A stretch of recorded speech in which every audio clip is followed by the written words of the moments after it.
we're going to end this one a way we've never ended a podcast before. Yeah. You ready to spit some bars for us? I am, dude. I'm excited for this. I've been practicing it. I hope it goes well.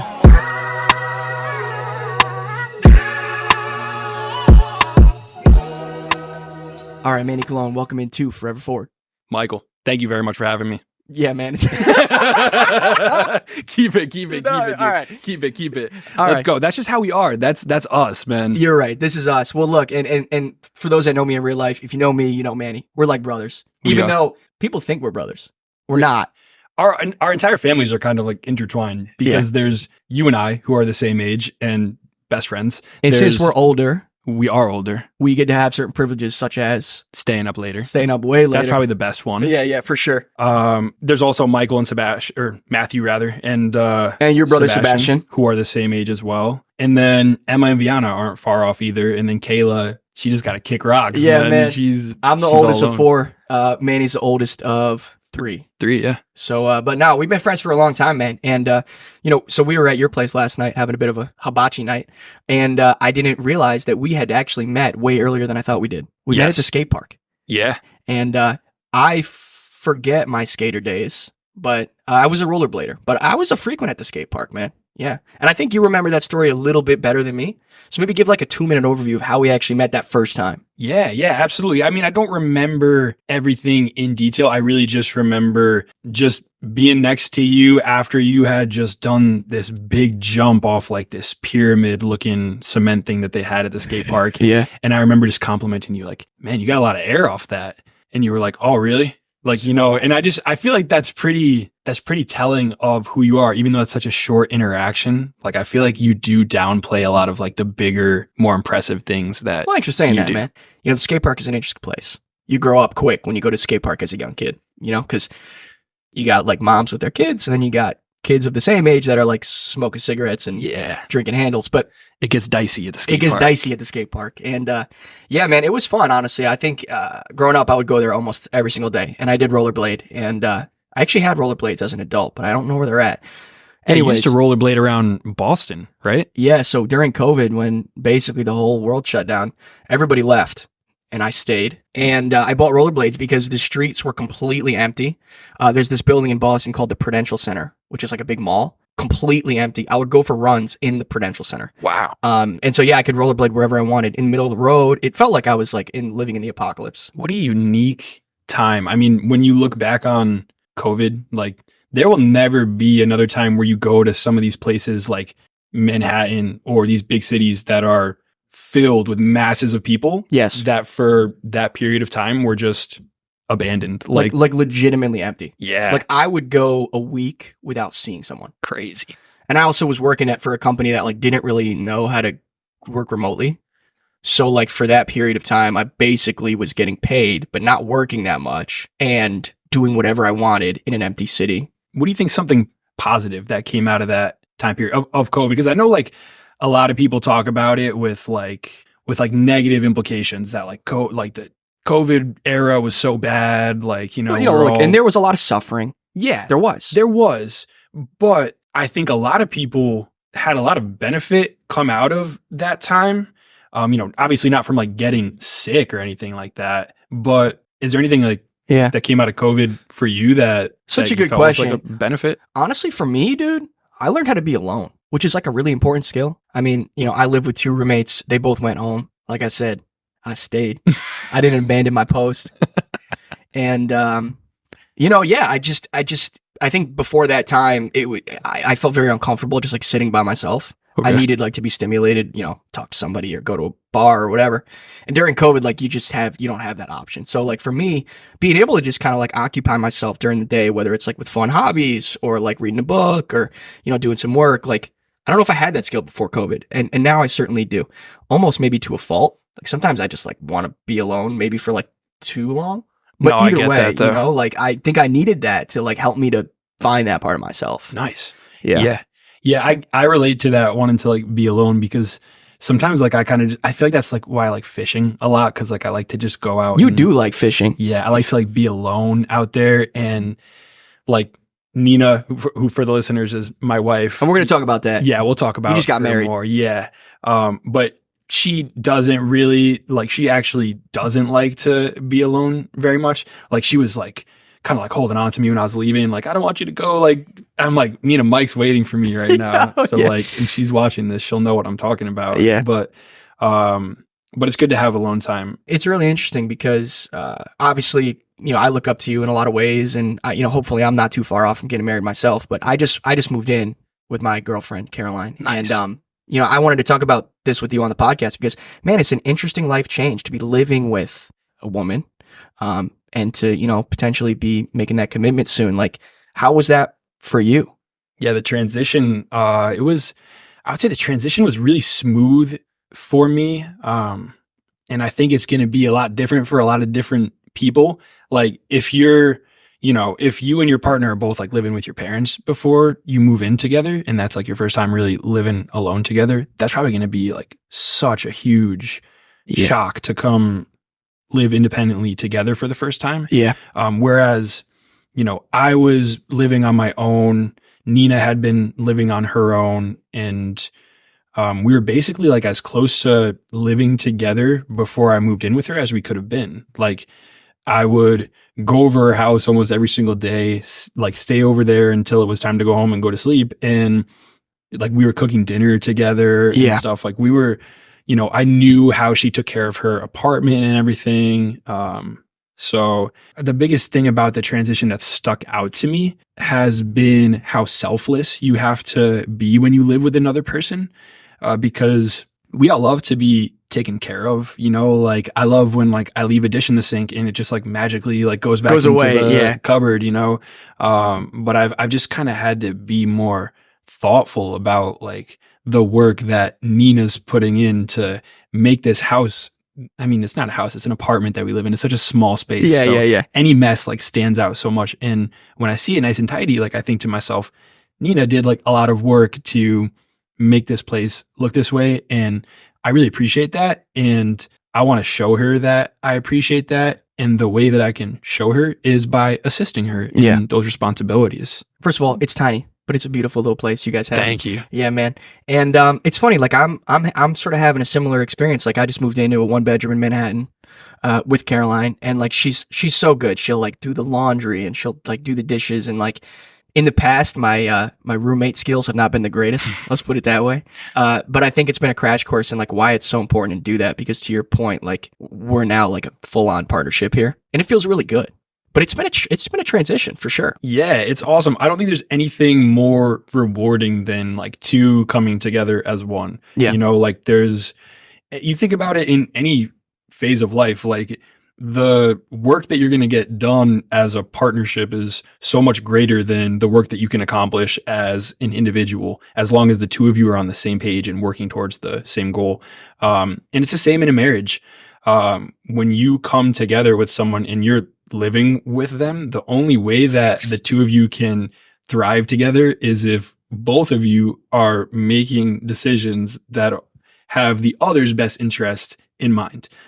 So I can't just be like me with no care for Nina, because all the things that I love that she does to you know, take care of me, like she'll deplete all of her energy and her ability to be able to do that if I'm just like taking it all for granted. But if I'm constantly pouring into her as well, then she'll never be empty. Like she'll find it to be a joy to care for me because of the way that I'm caring for her. That's actually why I love Nina so much, because of the way that she loves me. I have to say, man, I really admire the person you are, and you already know Thank this. you, Mike. But I really, really admire you. You know, and I don't really have a lot of heroes or people that I consider like mentors, but like if it was anybody, it might just be you. Thank you, man. That really means a lot that you just said that, man. I really appreciate that. Of course, bro. A lot. And it's funny, like, you know, we're going to talk about high school, obviously, because we have to, because how could we not? Yeah. But you've really turned into like such a righteous man, I feel like, since we were in high school. And as I hear you talk about Nina, you know, I know that part of what has helped to shape your worldview has been your faith. Yeah, absolutely. And I know you found that maybe later in life than some people did, but you know, could you, I guess, just talk about like how much your faith means to you, and maybe what brought you to it in the first place? Yeah, that's a great place to start. I mean, I know you had my brother Sebastian on the show. he's definitely the most pivotal figure in my pursuit of faith, aside from Jesus himself. I guess it all started when we were in high school still. My mother kind of started forcing us to go to this church in Trumbull called New Life, and it's a great church. My whole family was going, and I didn't want to be there at all. Like, I would kind of go just because I had no choice, but I wasn't listening to anything anybody was saying in the church. It's like a Pentecostal church, which for those who don't know, it's like, you know, they're kind of singing more upbeat songs. They're like raising their hands and like yelling out hallelujah and stuff. And I was totally like turned away by all of that. Like, if I had ever gone to church, it was in a Catholic setting, which is more like subdued. Everyone stands up, sits down, walks in together, walks out to, like, it's very uniform. And I wasn't used to that form of church. And so I was not drawn to it whatsoever. But Sebastian, when I was in college, was at home in a time where things were just getting real serious for him. Like, my parents were not doing well. They were having strife between them, and they were on their way to splitting up. Sebastian was approaching the end of his senior year, where he needed to make a big decision about going to college or working or joining the military. And in the midst of all of that, Sebastian was drawn into the church, and he took it upon himself to take Ubers because he didn't have his license yet. He took Ubers every day, or not every day, every Sunday that they held church, to go to church and go by himself. So he wasn't going with you. I was in college. I was out in Rhode Island. Yeah. So Mom's not making us go anymore. I don't even think Mom's going anymore. Yeah. Sebastian took it upon himself to go there and to place a high priority upon his relationship with Jesus. And he was the first one in my family to do that. So I'm so grateful for Sebastian. Yes. And I had like encounters within church and outside of church that made Jesus real to me, and that placed a conviction upon my heart for the lifestyle I was living versus the lifestyle I knew I should be living. But it was not until my brother was really taking that relationship seriously, and I was seeing the peace that he had from that relationship in a circumstance where I could not even imagine having peace. I mean, Sebastian was sent to Texas, then New Mexico, then Japan. There you go. He's in Japan, and this man has more peace than I do, going to work like a half hour away. And you're like day. Safe, quiet life. Yeah. And I'm not in the military. I'm not facing the possibility of going to war, but my brother has peace, and he attributes that to his relationship with Jesus. And he's telling me, like, Manny, you're such a good man, but you would be an amazing man with God.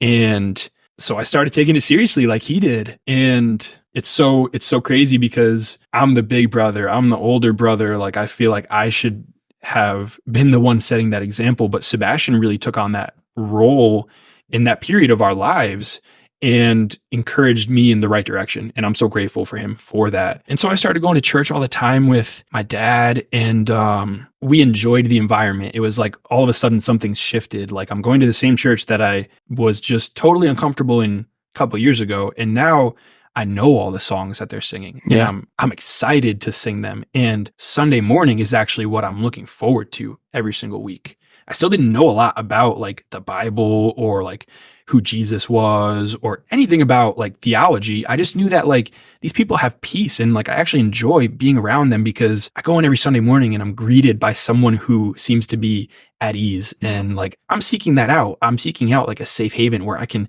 enter into and just be with people that are seeking the same thing as myself. So that's what really first drew me into church. And then I had experiences that also pushed me out of church, where I was interacting with certain individuals from within the church that I was shocked at their behavior, and I was kind of pushed out of church and didn't really feel too welcome in there. But ultimately, my relationship and with God and my faith came from the individual efforts that I put in. All of those things were such great encouragement to draw me into that environment where I could get curious about it. But anybody who has like a true relationship with Jesus will tell you that it is an individual thing. You're not saved because your mother has a good relationship with Jesus. Like, you're saved because of the way that you seek him out.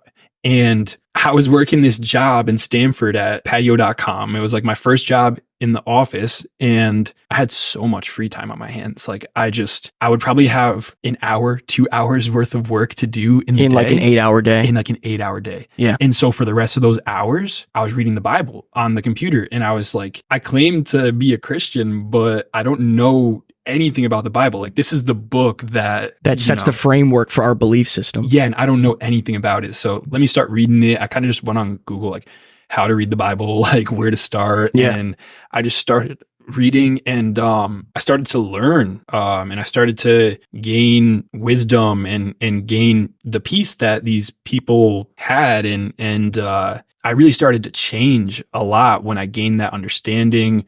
I stopped wanting to do certain things, and it really happened all around like my 24th birthday. I made like this list of like things I wanted to start doing, things I wanted to stop doing.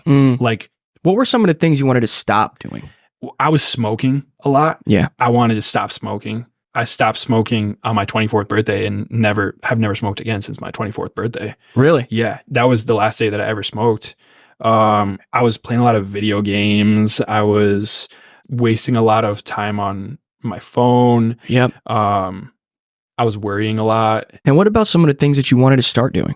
I wanted to start going to church every Sunday again, because I kind of stopped doing that. There was a lot of people that I wanted to start talking to that, I don't know, I felt kind of isolated and I felt like there were some people that really loved me a lot that I wanted to start talking to more. I wanted to start exercising and I'm trying to, I know I wanted to start praying because that was something that was new to me. I didn't pray. Like I wanted to start praying and I wanted to start reading the Bible more. Yeah. And it feels like, because I felt it too, like a lot of things changed. Yeah. What felt like really quickly. But at the same time, I'm sure it was a longer process. But I think, look, if a lot of people from our high school saw you now versus knew you then, I mean, you're still the same guy. Yeah. But I think you just operate within a different framework of values. Yeah. And the way that I speak as well, Mike, like, I think that's what's most shocking. Like, that's probably what would shock people the most or like stand out the quickest. Like, I don't swear anymore. Like, back in high school, like,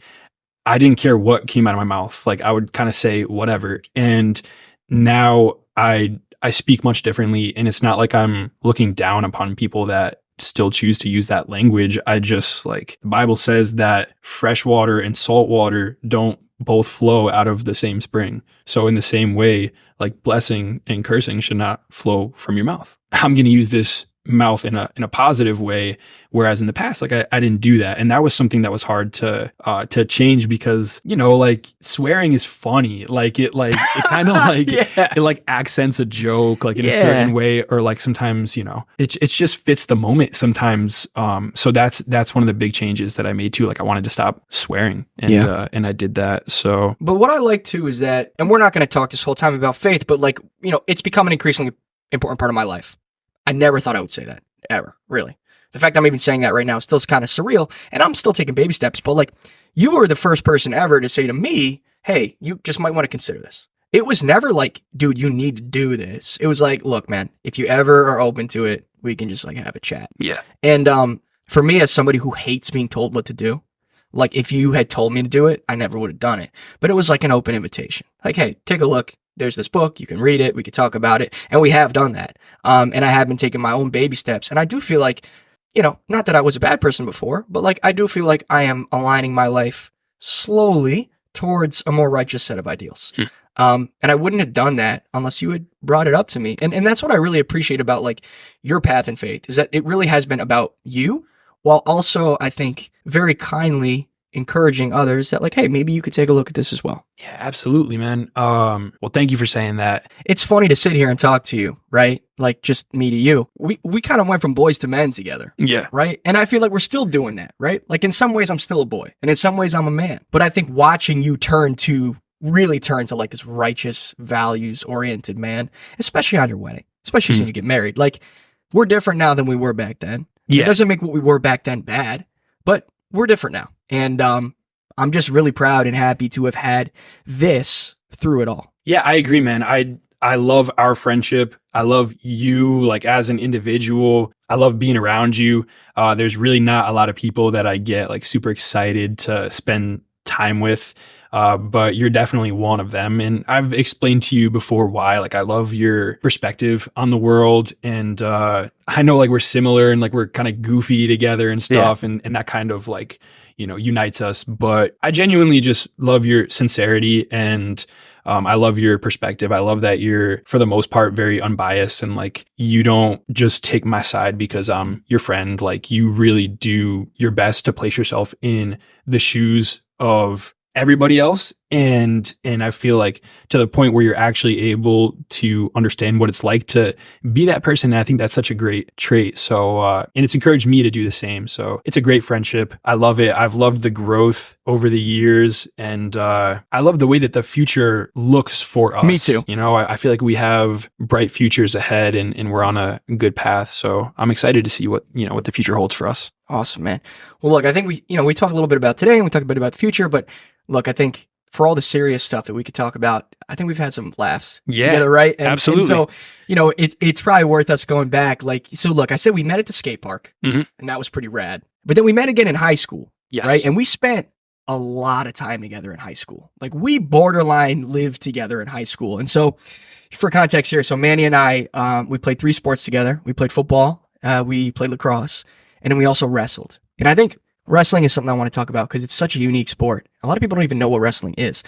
But let's talk about that, man. Like, let's go back to freshman year, right? Like, how did we even get into wrestling? The recruitment freshman year, it was PE class. And if you looked semi-athletic, then you were going to get recruited by Shaughnessy. You were going to be approached by the gym coach. Yeah. Who was also the wrestling coach. Yeah. He was very strategically positioned in that gym coach position, man. But yeah, I mean, he asked basically every freshman boy that was able-bodied. Yeah, every able-bodied young man was at the wrestling tryouts because they were persuaded by Shaughnessy.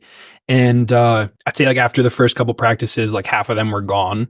And then after the first season of wrestling, like almost everybody was gone. Yeah, a lot of people had left. But I loved freshman year, and that was such a high level team that we were part of. And I think our first season is really a testament to that, because even at the JV level, you take a bunch of us who literally don't even know what wrestling is. So true. And after our first season, we're wrestling with good enough technique to practice on the varsity level. Like that's a solid team. Something. Yeah. And I think too, it's worth noting that, at our high school, we were always like very average in a lot of sports. Yeah. I would say average to bad.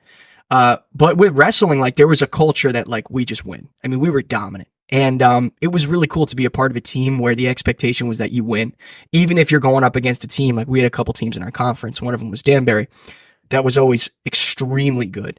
But even if on paper they had, let's say, the better talent, matched up better, like the expectation was still that we would win. And every one of us believed that we were going to win. Yeah. It was a special team.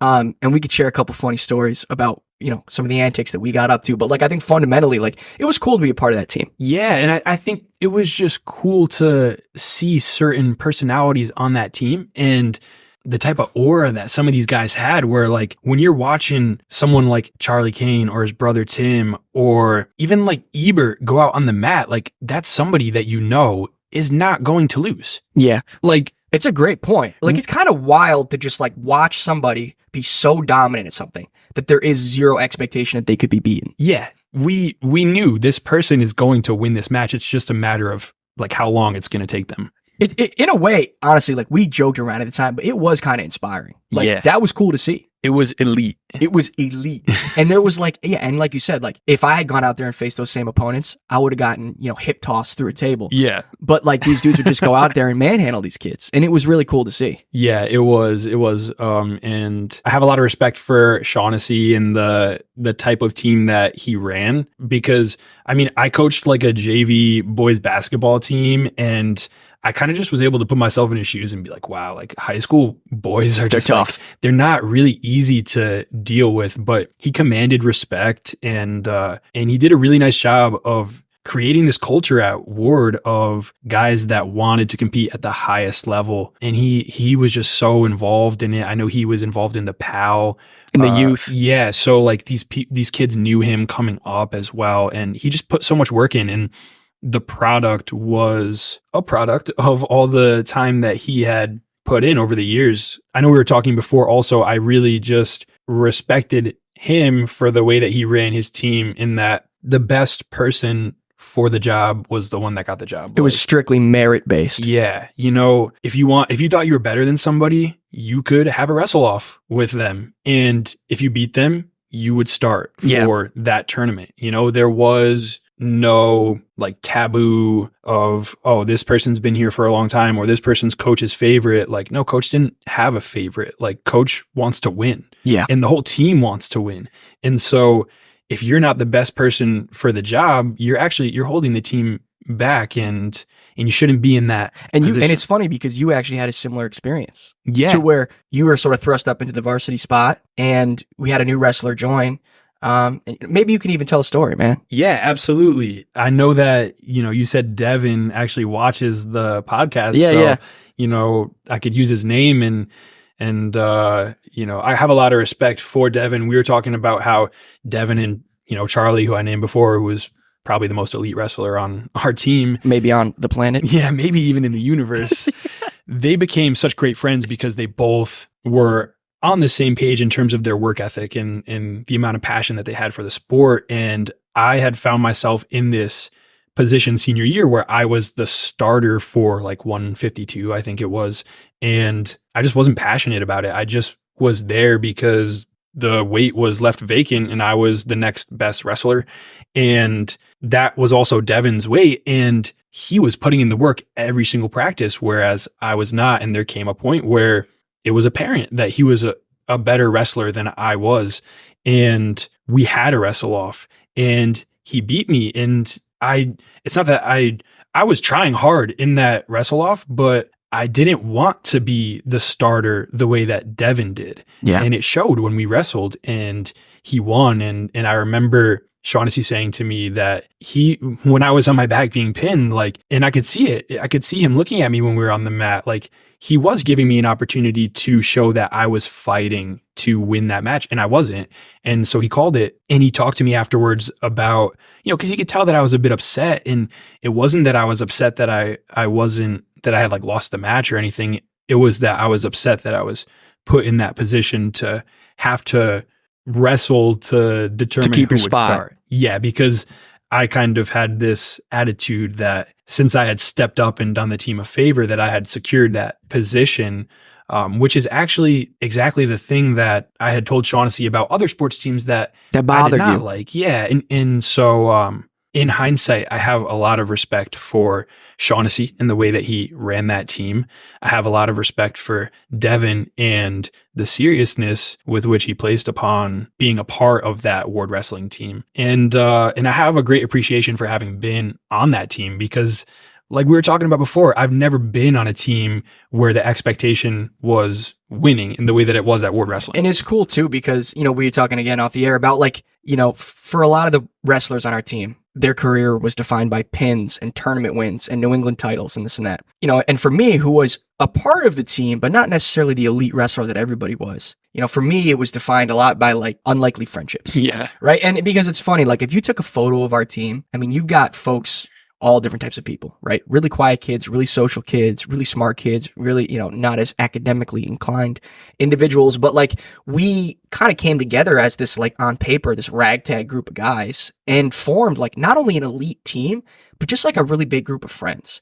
And I think that was really fun for me. Like I have all different types of friends, and it's primarily because I wrestled with a lot of those guys. And like wrestling is a unique sport. I mean, I think you get closer with wrestlers than you do with a lot of other sports because it's like a very, like, you're literally physically closer, like it's a very as intimate well. sport, right? Yeah. Yeah, you're physically like with these dudes all the time, and the highs and the lows, and you got to cut weight and gain weight, and so it was just a really cool opportunity to be part of a winning team made up of a bunch of unique personalities, and we kind of just all came together to be this dominant force. Yeah. And like I said, I wish I could say that I was one of the elite ones. I certainly wasn't. But I'd like to think that we provided a little bit of comic relief to the team. And when you took it seriously, you were a very solid wrestler. Like, and that translates across everything in your life, Michael. Anything that you take seriously, you put out a really quality product and whatever it is that you're doing. And like, that's one of the reasons that I'm so excited about you taking this podcast so seriously, dude, because like I know it's something that you're actually passionate about, and you're taking it very seriously. I mean, look at like the setup that we have around us right now. Like the viewers can't see this, but you've got an awesome setup with lights and cameras and these microphones in your audio interface, and you've put in a lot of work on the back end. I was asking you before because I was curious, but like there's a lot going into this in terms of like the editing of the videos and all that you do to create like an intro and all of this that nobody really thinks about, but you're taking it very seriously. And I've always told you that whatever it is that you specifically put I know a lot of people say this like broadly, like, if you put your mind to something, you can achieve it. I don't know that that's true for everyone, but for you, I really believe, like more than a lot of people, that whatever it is that you set your mind to becoming or accomplishing, you get it done. And you don't just get it done, you get it done at like a very high level. And I mean, this podcast is a testament to that. Like the lifestyle that you're living right now in the city is a testament to that. Like that's what you wanted to do, so you went and did it. And anything you want to do, Michael, you can go do it. I really believe that. You're like one of the few people that I actually believe, like if Michael says he's going to do something, like give it some time and like that's what's going to happen. Thanks, man. Man, that feels good to hear. And look, because I want, I want to hear that. I want to be told that like this is going to be even bigger and greater, and because I believe it in my heart. But I also know that you genuinely believe that too. I believe it, dude. I believe it so much. Like there's certain people in my life that like they'll tell me like, I think I'm going to do this or something. And I'm like, I don't really know if that's the best idea, like, but I know that for you to even put something into words, like to put it across that like you're considering doing something and you're considering doing it like seriously. I know that you're very self-conscious about the way that you'll be perceived for pursuing something seriously. And so I know that when you say that you're interested in pursuing something seriously, that a lot of thought has gone into it on the back end. And it's like, I know that there's basically like a business plan like already written like within your mind before you say to anyone like I'm going to do this, because you've thought of it from like all different angles and stuff. And so I don't think a lot of people think that way. Well, thanks, bro. I appreciate you saying that, man. And I think, look, maybe to close out the wrestling piece, there's a funny story about a courtyard at our high school that I think we should tell. Yes. And I want Manny to start it because Manny it actually enabled, what actually happened. So the courtyard had no clear entry point from within the hallways of Ward. I don't think there was a door. There was, but it only opened from inside the courtyard. Right. So there were no handles to open it when you were in the hallways. I mean, nobody knew that you could escape the courtyard once you got in because nobody probably ever was in there. Yeah. And it had a little seesaw inside of it that just made it all the more enticing. It did. And we always would look at that seesaw and be like, A, why is there a courtyard that nobody could access? And B, of all things to be in there, why a seesaw? Yeah. Great. I think it was just literally a giant grass courtyard with one seesaw and maybe a bench. I just remember the seesaw because it just stuck out so much. I was like, who put that there? And why? Yeah. So in wrestling, we were running just the Fitz hallway. Like we were running up and down the Fitz, the 2 levels of Fitz. Because we would start every practice with hallway running. Yeah. Which, that's another thing about wrestling. Like, we didn't just practice like in the wrestling room. Like we practice all throughout the damn school. Yeah. It was a lot of running. Yeah. A lot of like weird exercises. Like I remember doing like wheelbarrows in the hallway and my hands would have like all this like lint on it from like just the floor. Yeah. It was a lot of stuff to just make you sweat. Yeah. But just like in different ways. Yeah. In creative ways that he would come up with for us. So we're running. And we're like, we gotta get to that courtyard. Yeah, this was not our first shenanigan as well. Like Michael and I, we would skip out on conditioning every here and there. Just it was more than that. Yeah, doing random stuff. But this day we decided we're gonna get in there and we're gonna be on that seesaw. Yeah. And so we found an access point, which was the bathroom window. And the window was one of those windows that, if you could imagine it, it just kind of opened from the bottom, like 45 degrees out towards us. It effectively just like tilts toward you. Yeah. And so Michael went in head first into the window and I was like lowering him by his ankles and just kind of dropped him into the courtyard. And then you came through after. Yeah. I don't know. I think I helped you give you support as you were then falling slowly out of the window. Yeah, because it was a lot of weight to just put on that hinge by itself. And then we were out there and we were on the seesaw and everyone was like looking through the window. They could see us out there and they're like, how did they get out there? 100%. Because they couldn't go through the doors to get to They had us. never seen anybody out there. I think we ended up walking back in through the doors that you could open from the inside. Yes, We did. may have been the only people to ever use those doors. Probably to this day. Yeah. And then we went back to practice. And then our head coach, Shaughnessy, asked us later on in practice, so how was your run? And I tried to cite. It was great, man. And you were like, I was like, we didn't run. Like we both answered at the exact same time. You were like, it was great. And I just went, we didn't run. yeah. And he was like, boys, you know, like we talked about before, very high level team, very elite, not the place for this type of nonsense, but we were bringing it. We brought the nonsense. We did other stuff too, man. There was a senior lounge that had a GameCube in it. Yep. We would run and I would have some of the younger freshmen, sophomores monitor for when coach was going to walk by, and I'd be playing GameCube. And then, you know, we'd have like the young kids run by and be like, coach is coming, coach is coming. And then I'd drop the controller and run it, you know, and he'd be like, Michael, what are you doing? I'm like, just running, dude. What else do we do? We would also go outside like in the snow in the preschool playground. Yeah, be on the preschool playground rapping. Freestyle raps. Yeah. And then there was that one time I know I was telling the story before about Colón when so every practice, like Michael was saying, we would start with conditioning, like running around the hallways and stuff. And, you know, one day I was like the second to last one coming out of our locker room, which you could like close a door to it and actually put a padlock on it so that all the stuff that everyone left inside of our was safe. Yeah. And Colón Ventura, he was the last one in there. And like kind of jokingly, I was like, Colón, like, you know, putting like the lock. I'm going to lock you in here. Yeah. I was like, you know, kind of just like messing with him, saying that I was going to lock him in there. I wasn't really going to do it. But then he was like, do it. You won't. And so he was like on the other side of the locker room just saying that. And I was like, all right. And clink, just like locked it and just left, like not thinking anything of it. And I kind of forgot. But like I told Mike, like, yo, I locked Colón in the locker. We were like jogging around. Yeah. Sean's coach is like, where's Ventura? Yeah. You're like, I don't know. I think he's just late. Meanwhile, he's in the locker room banging on the chain. He's like, coach. I think that the trainer ended up like letting him out or something. Yeah, man. That was so funny. He didn't think I would actually do it. You know, he underestimated me there. But you actually did it. I did it. Yeah. That's the thing about you, is you actually will do that. I did. Yeah. He tested me on the wrong day. And he found out. Yeah. And look, yeah. We did wrestling and we played lacrosse, and there's funny stories there, but I loved lacrosse. Like I was like the JV hero on lacrosse because Yeah. I was like a junior still on JV when you were on varsity. And like, I just had like this gang of like freshmen and sophomores that were like looking up to me because like I'm the oldest. yeah. And so like I was able to stay up later than them and stuff. Because the bedtime thing. Yeah, Not to because I circle was back, older but than them. Yeah. Yeah, right.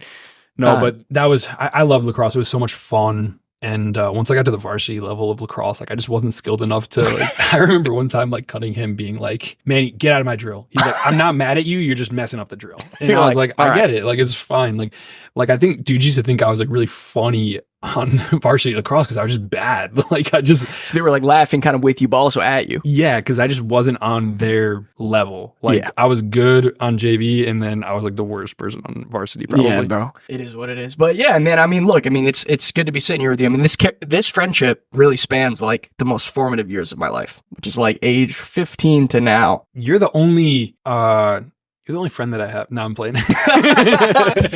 No, how do I say this? When I was growing up, like I would move around a lot. Like I was born in Bridgeport, then we moved to Seymour, and then we moved to Naugatuck, and then like we were gonna move to Florida, but we came to Fairfield.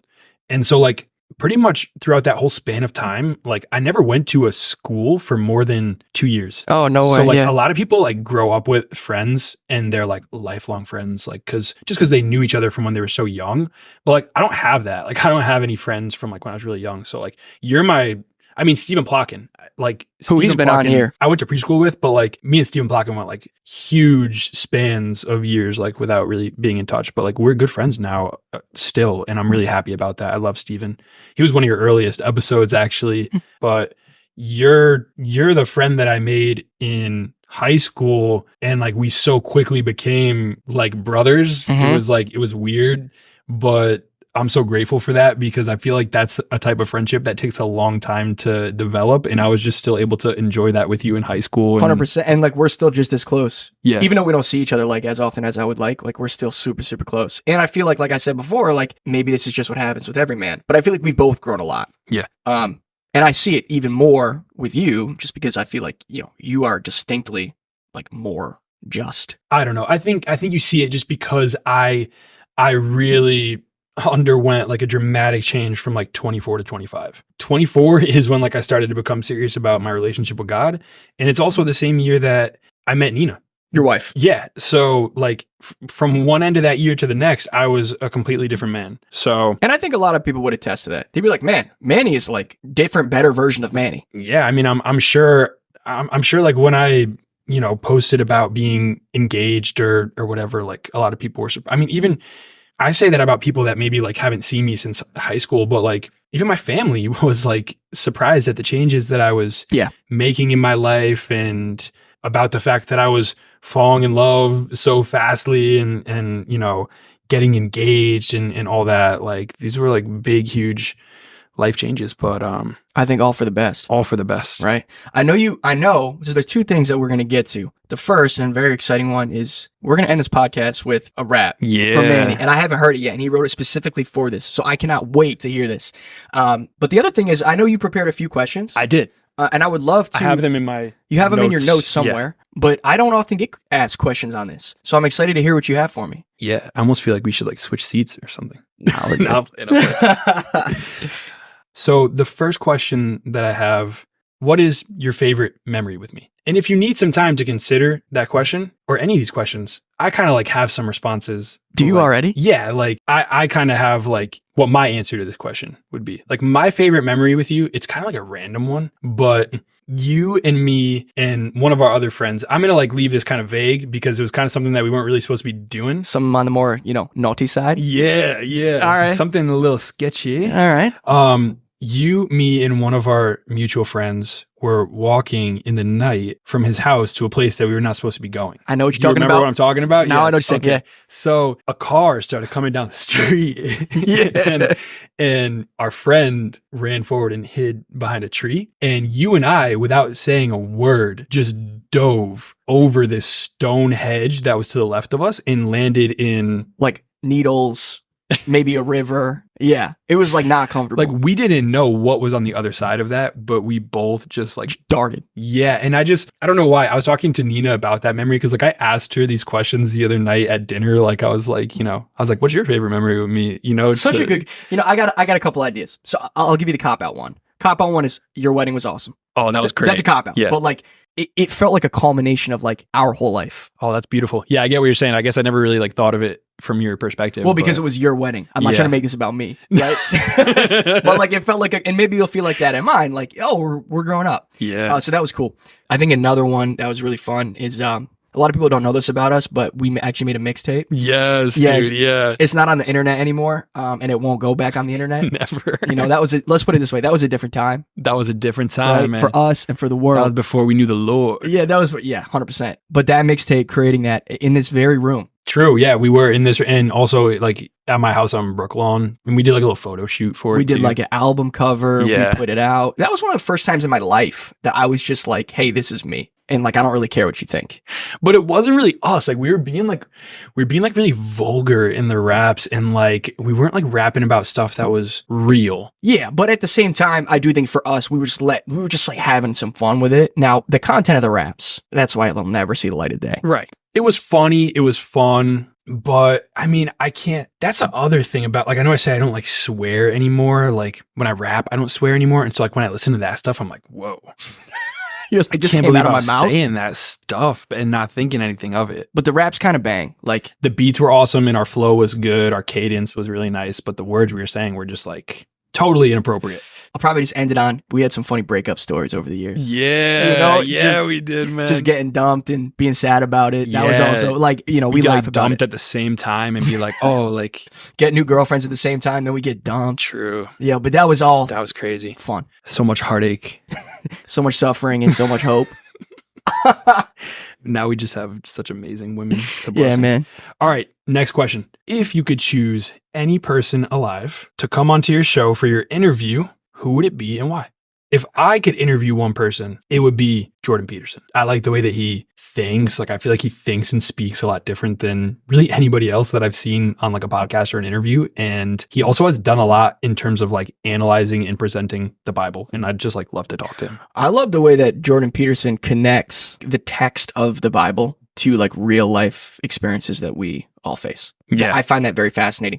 And what I also love is he has a very strong focus on like how pervasive like myths are to like being a human being. And I find it fascinating the way he ties back like stories to like what it is really like to be a human. When we've spoken about the Bible before, like we've kind of done that and I don't know, tried to place ourselves in the shoes of the characters who are experiencing these stories that we read about as The things good that are guys just like, and the bad guys. yeah. Because sometimes we think these things happened so long ago, they're not applicable to us. But in Yeah. reality, it's like, oh, we're just like, thousands of years later, but we feel the same emotions. Like we have the same reactions and tendencies as these people in these stories that are world renowned, so. All right. I have two answers. Okay. First one you might think is a joke, but it's not, because I think it would take a wish to get this person on. My girlfriend, Caroline. Nice, dude. Is she against coming on the podcast? I don't think she's against it, but she is not for it. Okay. Let's put it that way. She doesn't like want to be in front of the camera? She or? loves the podcast and she watches every episode and supports Nice. me. However, I don't think she's ready to get on camera yet.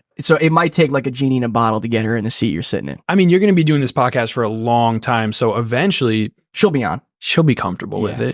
it, But the second one is Theo Von. I knew you were going to say Theo Von. I think he's so funny. Dude, but here's the thing about Theo Von that I really like, right? Theo Von has a knack for humanizing every guest he talks to. He's not trying to be anybody else, True. right? And he's not trying to have his guests, he's not asking questions so that he can lead the guest to a certain answer. Yeah. He's just genuinely curious about them. And his worldview is just hilarious. And the way he puts together sentences is all like so funny. But I wouldn't want to interview Theo Von because I think he's funny. I would want to interview Theo Von because I think out of all the hosts of the biggest podcasts in the world, he makes me feel most human.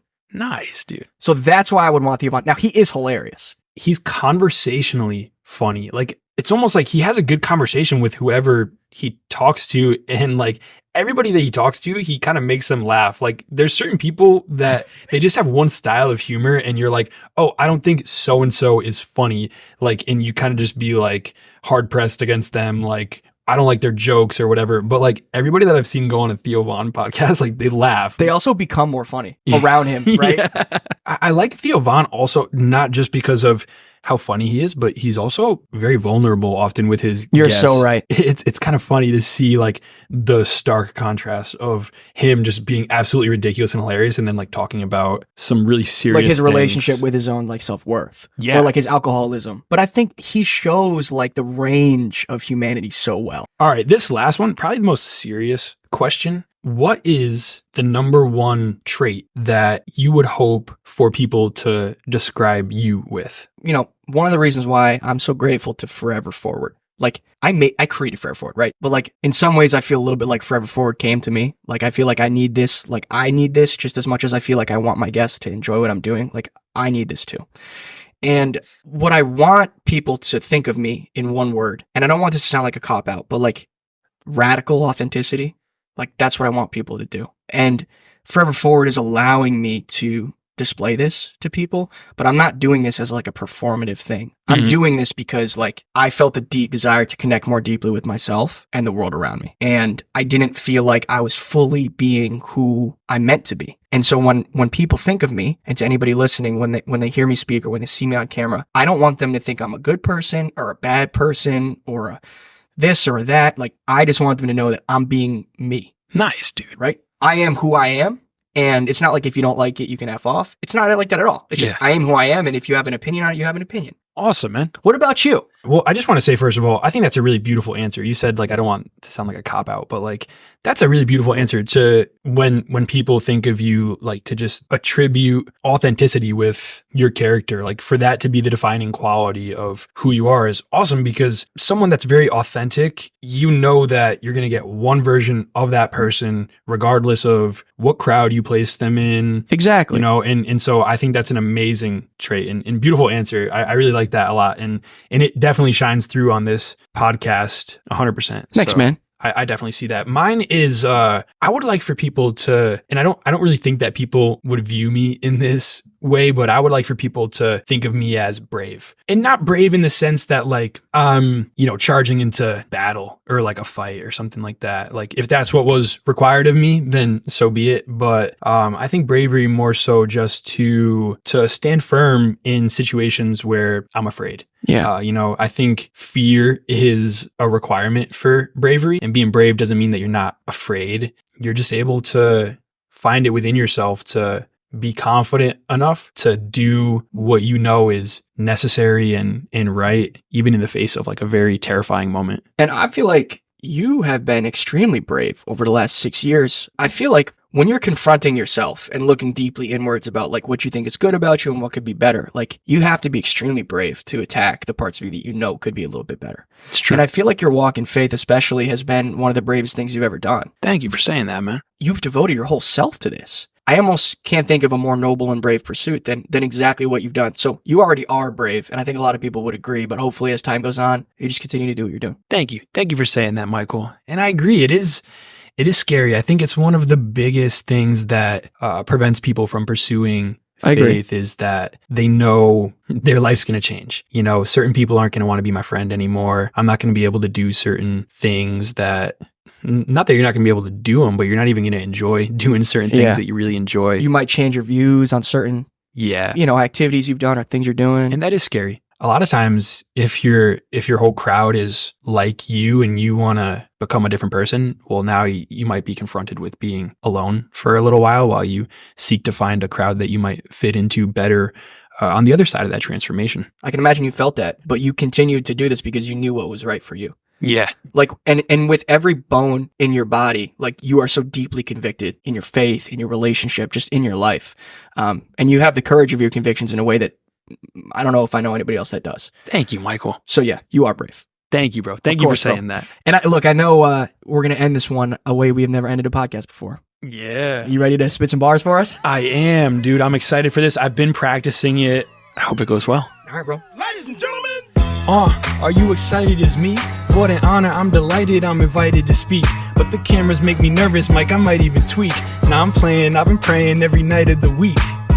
Thank you, Michael, for the special opportunity. I hope you understand that in this room it ain't just you and me. God is in this place, I feel his presence is consuming me and changing me so beautifully. I'm not the man I used to be.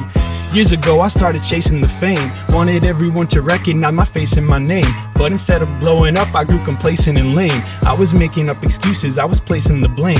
Ignorance was killing me and I was staying the same. Learned a lot about humility and patience and pain. So I took accountability for what I became. Then I gave it up to Jesus, now he's breaking the chain.